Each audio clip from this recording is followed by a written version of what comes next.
Donald Trump's war on Democrat-run cities is spiralling. Overseas now, and National Guard troops have arrived at an Army Reserve centre near Chicago. As we record, the Texan National Guard have begun arriving in Chicago to quell what the president calls a hellhole and a war zone. It's the fourth US city he's deployed troops to, a remit his critics argue that well outstrips his constitutional powers.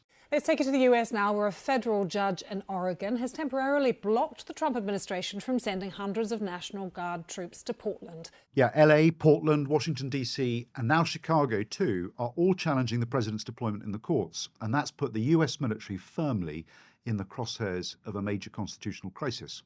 So what should American generals do about it? How can they keep serving democracy rather than becoming a threat to it? Who are they ultimately answerable to? And could it ever happen here in the UK one day? Welcome to The General and the Journalist. I'm Tom. And I'm Patrick. So, Tom, events in the US are moving at a very fast and quite extraordinary pace. As we're recording this on Wednesday, Texan National Guard troops are currently stationed outside Chicago, awaiting orders to deploy into the Windy City to undertake crowd control, amongst other things. Yeah, this is all about immigration, Patrick. That's the basis where this all comes from. And it's immigrants being expelled, which Donald Trump very much got elected on, and he is determined to enforce his will on these US cities. And the department he's using is something called ICE, which stands for, somewhat menacingly, the Department of Immigration and Customs Enforcement. Now, there have been protests in a lot of these different cities. That is why Donald Trump says he's ordering National Guard reserve troops to quell those protests. He says that's absolutely necessary. But where this is running into real political trouble is that's getting blocked by the courts. Most recently, his order to send in troops to Portland, which he described as a war zone, blocked by a federal judge that he actually appointed, the US District Judge Karen Immergut. And she ruled at the beginning of the week that it exceeded his constitutional authority. So those National Guard troops going to Portland now on hold. Illinois, they're now suing as well. Illinois' governor is saying effectively Trump is using all this as a disgraceful political pawn. Kash Patel, the FBI director, he's on the ground in Illinois, is now backing his president. It is all really boiling up into most absolutely intriguing and quite terrifying legal crisis, really. Yeah. So explain, if you can, to me, Patrick, what exactly are the US president's powers when it comes to using his military inside his own country? Well, we're talking, it's quite an important distinction. We're talking about the National Guard here, not the acting component, not the regular military. So each state has a National Guard. Effectively, it serves as a militia and it's under the control of the governor. Now, under US law, the US president can federalize the Guard, and he can do that to make them part of the nation's armed forces under something called Title 10 of the US Code. And that's usually used for deploying National Guard service members abroad. So, for example, when you and I were in Basra in 2007, we had an Air National Guard supporting us with Apache helicopters and fighter jets. But they can also operate in this sort of hybrid status where they follow the governor's orders because they belong to the governor, but they're carrying out a federal mission. But here's the crux. If the National Guard is under federal control, something called the Posse Comitatus Acts forbids the government from using those troops to carry out law enforcement work, like crowd control in Chicago. And that's a really important bit of US law, late 19th century. Dates back to 1878. And this is quite niche. I was lectured on this. I'll go on to describe why in a few minutes. And basically what it does is it says there's a general prohibition on using militias for domestic law enforcement. So the basic principles are that the police do domestic law and order and the military defends them from external threats. To stop the president being a military tyrant, so to speak. Yeah. And, we talked about this being about crowd control, but Trump put something on Truth Social that reads like this. So he said, Chicago's about to find out why it's called the Department of War. And then he chucked in a AI-generated meme of himself crouched in front of a fiery Chicago skyline, and he labeled it Shipocalypse Now.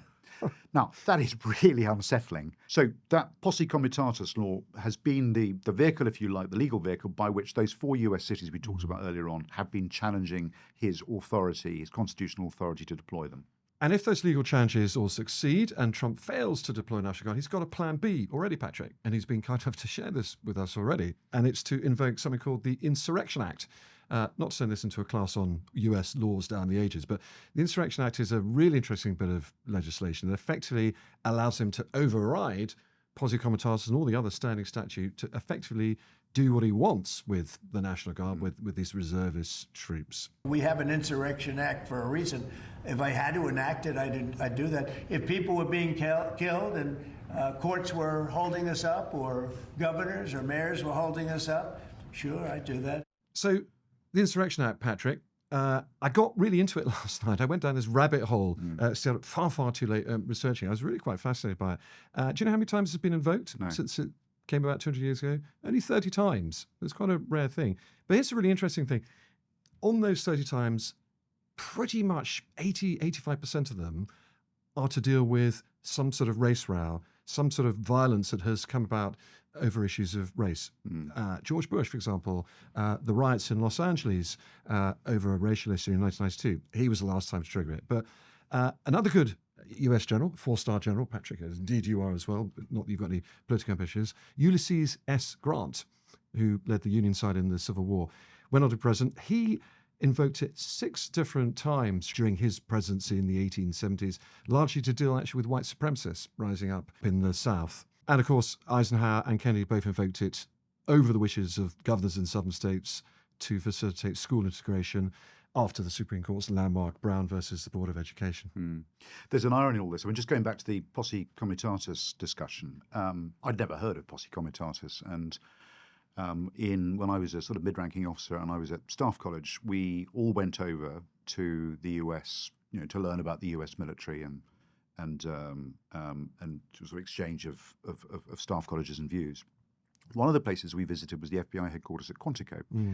And in the course of that day we spent at Quantico, we were lectured at length on posse comitatus. But the context of that was a sort of a view from the US that having British troops on the streets of Northern Ireland was unacceptable. It was something that would never happen in the United States because of the Posse Comitatus Act. How long ago was this? This was in 1997. And that was only a few years ago. You haven't sent a few emails back saying, do you want to eat your words now, please, my friends? 97, 98. No, I'm just struck by the irony because they really were occupying the moral high ground with us. Well, look, let's talk a little bit about the politics of this, because there's absolutely politics there. That's why Trump is all over the Truth Social, posting stuff about, what was the phrase? Chicagopocalypse now? It was shipocalypse now. Shipocalypse now. The accusation from Donald Trump is basically, you Democrats, you're running your cities, wherever they are in California or Illinois, and you've lost control of the streets. I'm going to have to step in and sort out this terrible criminal mess for you, whether it's on immigration protests or lawlessness on the streets of Washington, D.C. Pam Bondi's Attorney General was in front of a Senate hearing yesterday and having a massive ding-dong with a senator, and she came up with the phrase that the White House almost certainly wrote for her before: if you're not going to protect your people, Senator, President Trump will. So there's clear politics going on, and also every politician, it's a fact, across the world, they love to deploy the military. It's the ultimate thing that makes a leader look tough and strong. I'm not as scared to send in the troops and do what I think needs to be done. But here's the thing. I think that troops on the street in the US changes the political culture in the US. It certainly challenges it. And it just begins to edge the US towards authoritarianism. And I think all the Americans I know, and this includes the US military, have a real cultural revulsion at the idea of seeing the military on the country's streets.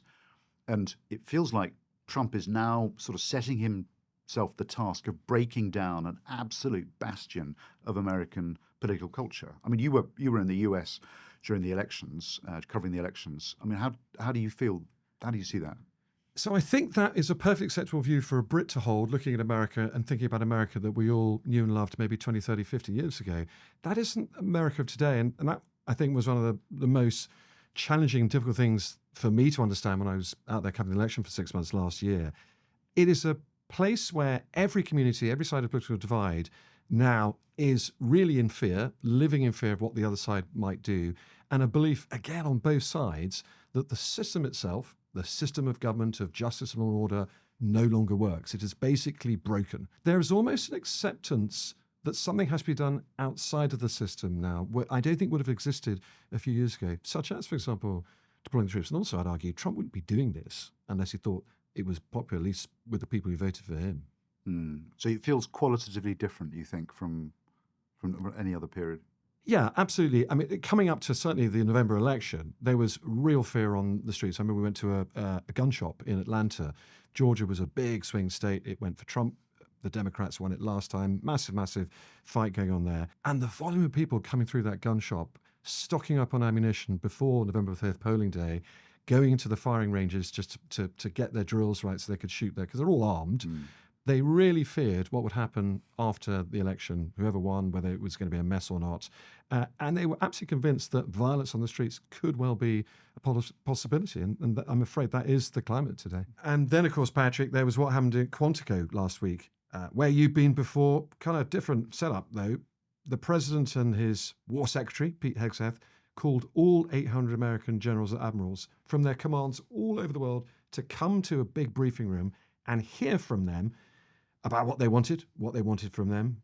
And they told them some pretty strong things. We should use some of these dangerous cities as training grounds for our military, National Guard, but military. It's the enemy from within, and we have to handle it before it gets out of control. It won't get out of control. What did you think of it, Patrick, seeing it on the telly? I don't think any of us really knew what to expect going into it. I mean, there was lots of foreboding around whether they would be forced to take an oath or change their oath. In the end, I think it just turned into a slightly embarrassing combination of a political rally from President Trump, a bit inappropriate with the US military, and then a series of lectures from the Secretary of War, Pete Hegseth, around the importance of staying fit and having haircuts, which didn't necessarily feel like the best use of those Americans' time. But there was an undercurrent to this, which, although it wasn't said explicitly, it felt like this was a nudge, a move towards trying to get the military to be a Praetorian Guard for MAGA. And of course, the Praetorian Guard in Roman times were personally loyal to the emperor and not to the Republic. So it's unsettling. And there's an awful lot of commentary in the US media about the dangers of taking this approach. Look, I would agree with all that. I think what Trump was, A, they were trying to collect a lot of really powerful social clips, which they played out and works for them. But B, for me, it was a double message. It was telling the American public, these people are mine now, they'll do what I want. And it was telling the American military, you are mine and you will do what I want. Yeah, and what's really interesting was, of course, the fact that they were, other than applauding politely at the end of it as a mark of respect for the president and the defense secretary, they didn't respond. They stayed quiet all the way through. I've never walked into a room so silent before. This is very... Don't laugh. You're not allowed to do that. And that was important because earlier in June, President Trump had gone down to Fort Bragg and had addressed a more junior group of soldiers, and that felt like a political rally.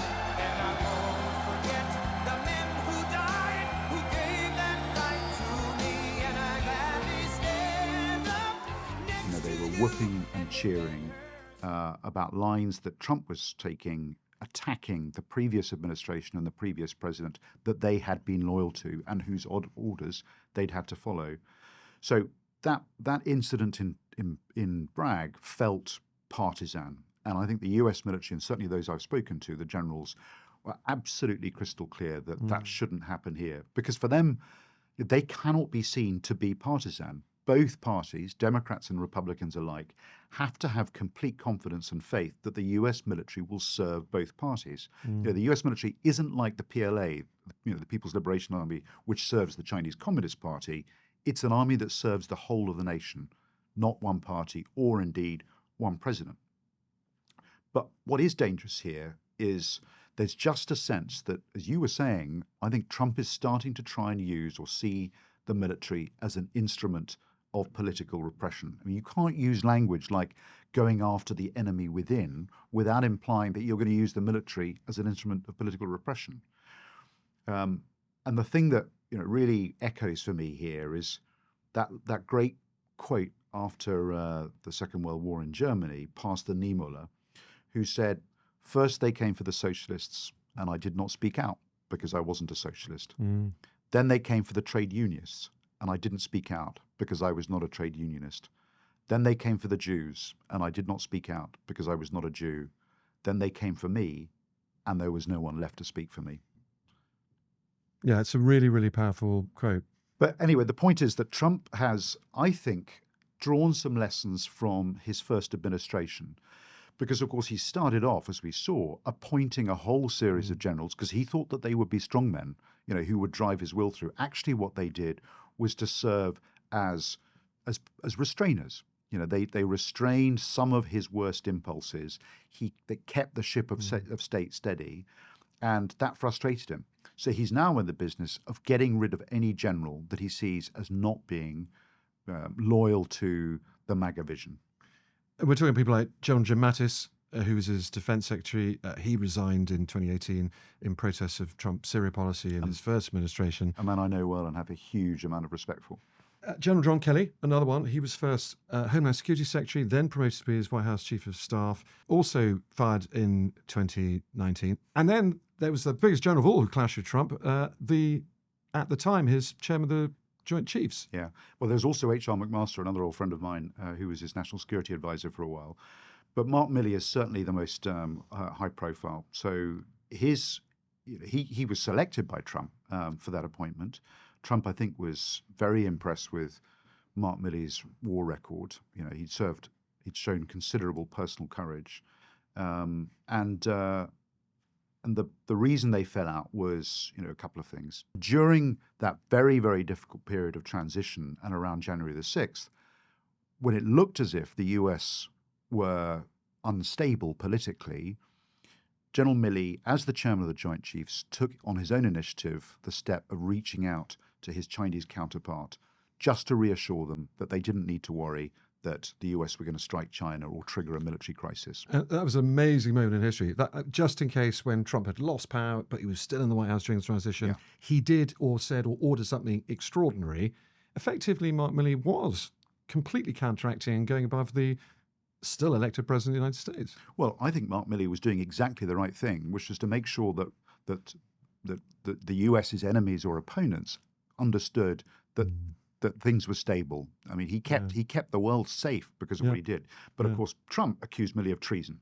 He was saying that his handling of China would lead to the death penalty, or would have led to the death penalty in another era. And since then, he's stripped him of his security detail. And you've got to remember that Mark Milley was the one who gave the order, who enacted the strike on Qasem Soleimani. So there are death threats from Iran against Milley. And he did something the president ordered, and his personal safety is at risk because of it.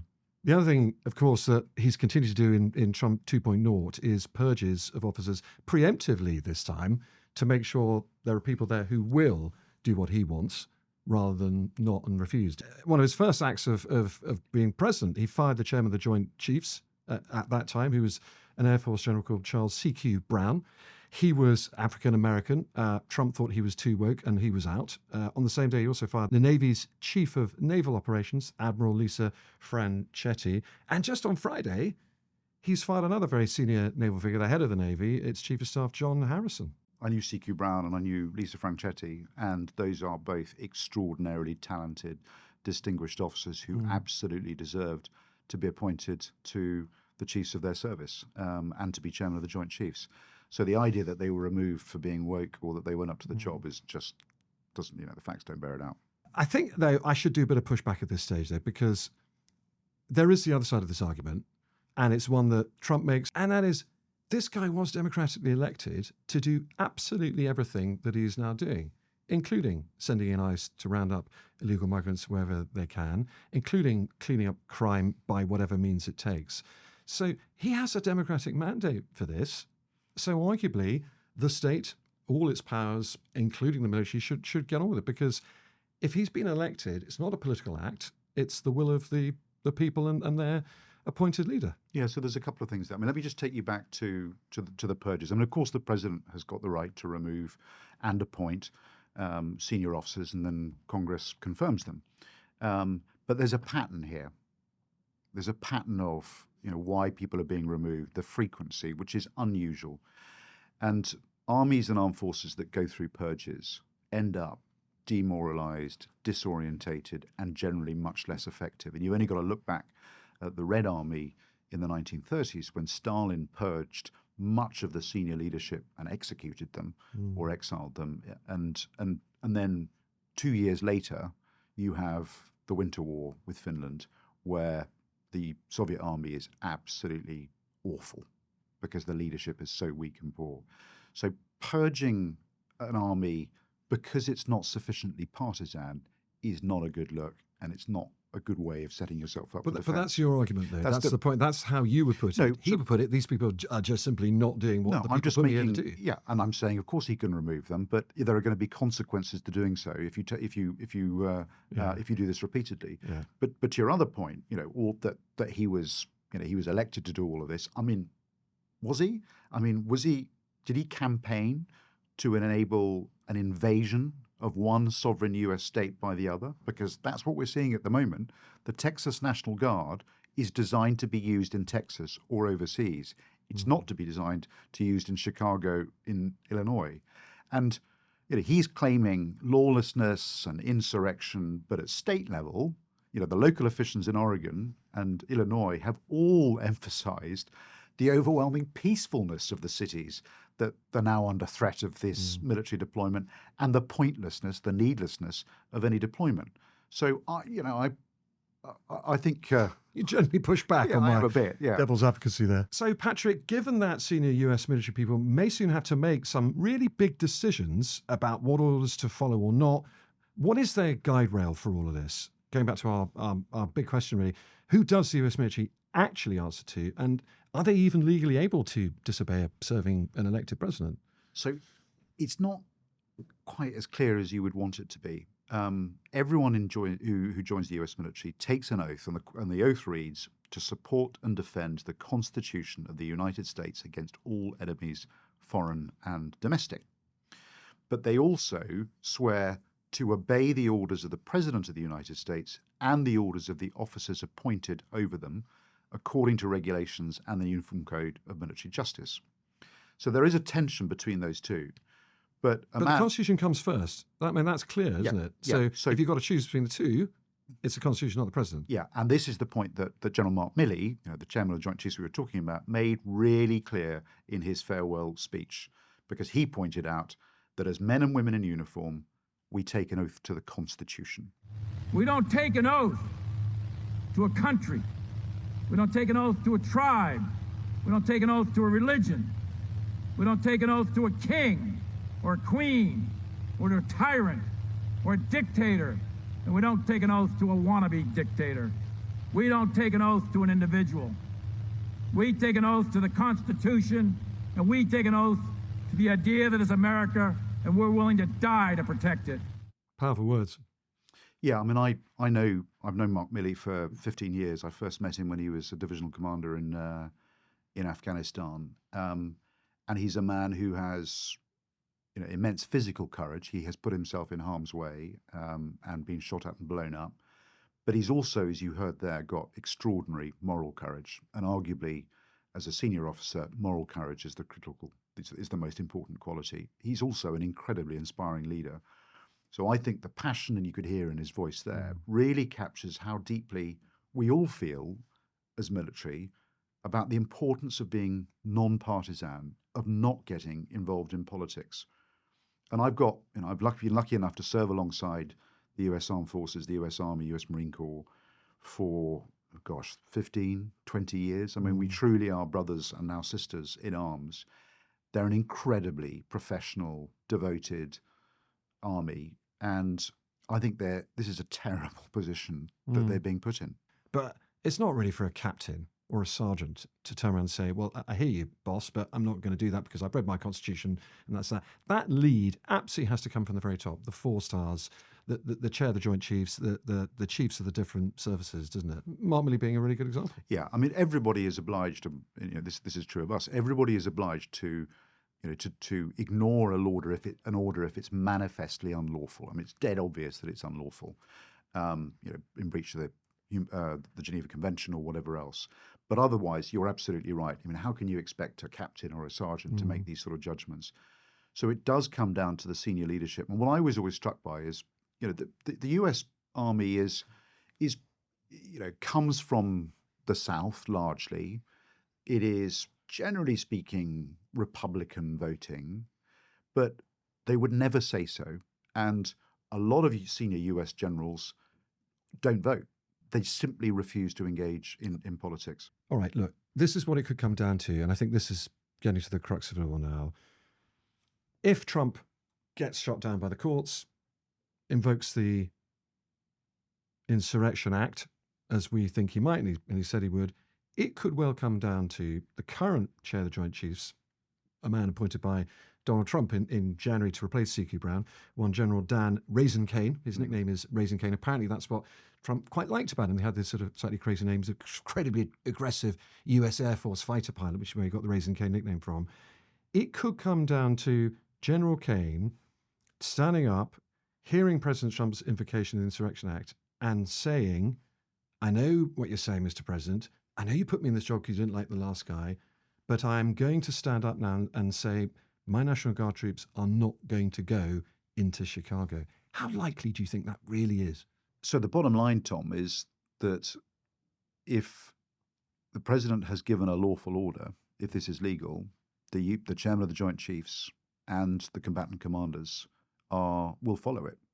And the Insurrection Act isn't quite as ominous as it sounds. It doesn't create new powers for the military, but what it does do is allow service members to enforce pre-existing laws. But there's no doubt that this is a crossing the Rubicon moment. The use of the Insurrection Act for the sort of thing that we're describing here would feel deeply anti-American, deeply countercultural. To be precise, the Insurrection Act, and it's quite clear in it, can only be used if there is no other way at all to enforce the law of the land. Now, this is probably not the case in Chicago at the moment. Fine, things may not be brilliant, but the law still exists. So it clearly would be an illegal order from our nice armchair positions on the top of Times Towers, and therefore General Cane would have to refuse it. Well, you say that, but we're not lawyers. How can we, as soldiers, as Air Force generals, as naval admirals? I just read you the law. Are you not ducking this one, General? I mean, you don't have to make this decision, I know, but at some stage, isn't that what we've just been discussing? The military does have to stand up and oppose illegality, if that's what you're arguing it is. So it's an act. It exists in statute. If the mechanism to do it has been triggered, it's not for the military to argue from a legal standpoint about whether it's legal or not. We're also supposed to interpret the Constitution as their oath to the judiciary, the Supreme Court. Right, and that's when we get into another whole rabbit hole of problems here, because the judiciary in the United States is politically appointed. And a lot of people look at the Supreme Court now, 6 Republicans, 3 Democrat appointees, very senior judges, and say they're already making incredibly political decisions, such as giving the president immunity for anything he does in office, which is what got Donald Trump off a lot of his prosecutions last year. So yeah, you're right. A lot of Americans might say you can't rely on the courts and the judges anymore, and quite understandably. Yeah, but you as a journalist, you're being deliberately argumentative and provocative. No, I'm not. I'm saying this is a likelihood. You also know that the Supreme Court has actually upheld parts of the Constitution and laws that Trump wanted to overturn. So they haven't fallen over. They haven't completely flipped and become a political tool of Trump's administration. They do resist. They do uphold the law. So you may not like it as the military, but one of the things that's so important is we operate under civilian control. And that means that you follow the law of the land. And if the law of the land is that the Insurrection Act is legitimate, you need to do it. And if the law of the land has been bent out of all recognition, you do it anyway? Well, it's not for the military to overturn that. I mean, we're going round in circles here. I don't think you want to get off the fence. I'm trying to force you off, and you're saying it's a perfectly well-constructed I think fence. there would be a much worse outcome if the military unilaterally decided that it didn't like the law. Well, I think, Patrick, we have pretty much summed up the incredibly difficult situation now in the US, one which we might not agree on, but guess what? There's a whole lot of people in America who don't agree on what should happen next either. One final question before we go, though. Here, the UK, how far are we away in Britain from a great constitutional crisis between the military and the executive happening? Well, so before I answer that, I mean, the one reason that I am confident that the US will find its way through this crisis is because I have so much faith and admiration for the US military. And they will behave constitutionally, legally, they'll uphold their oath. So it's going to be incredibly difficult for them. But you know, I admire them enormously. I mean, you and I argued about this and whether we should include the UK in this episode, and I pushed back because, to be honest, we agreed on 2 minutes at the end. it's very, very difficult to conceive of a situation where in the UK the military would become a political instrument. I mean, our history is such that there is this similar revulsion about the idea of a standing army being a threat to democracy. It's why the army has always been the smaller of the services for a long time, and the Navy was preeminent. But we're so imbued with this idea, indoctrinated with this idea about the importance of upholding our oath, about not being partisan, about not being political, that I just can't conceive of it.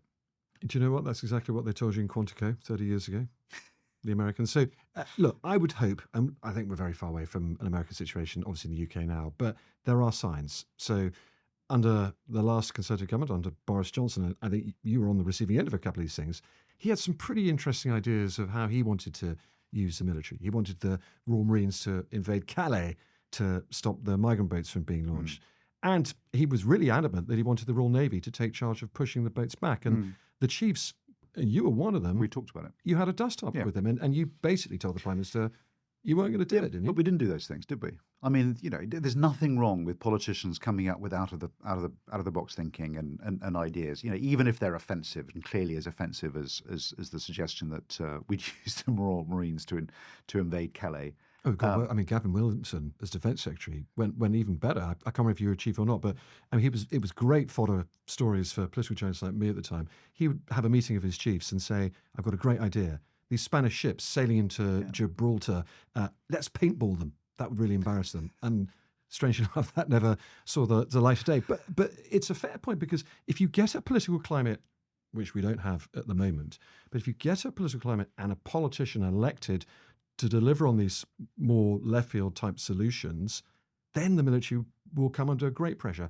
For example, there might be a leader of a political party called Nigel Farage, who becomes Prime Minister, who campaigns on a ticket for the military to do these sorts of things, to paintball the Spanish, to send the Marines over to Calais.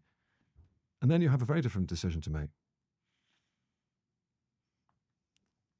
Why are you remaining silent? Because I'm taking a leaf out of General Jim Mattis's book, out of General David Petraeus's book, which is not to get drawn into political commentary at home. Yeah. Anyway, Tom, thanks for letting me off the hook.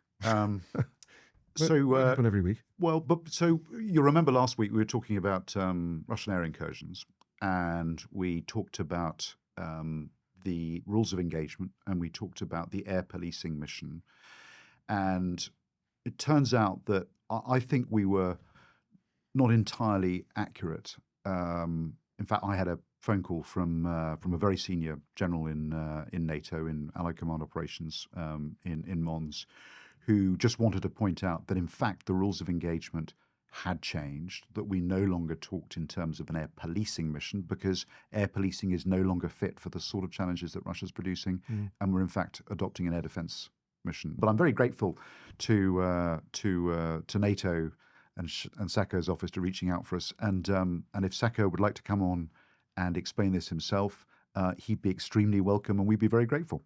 Patrick, we stand very happily corrected by Sacco, and we're delighted Sacco is listening as well. Well, that is it for today. It's a subject we're going to have to come back to, I suspect, because this one, certainly America, is not over by any means quite yet. As always, please do send your questions and thoughts to us to generalandjournalist@thetimes.co.uk. That's the email, generalandjournalist@thetimes.co.uk. We read them all, and they're all really, really helpful. So, Patrick, until next week, goodbye. Bye, Tom.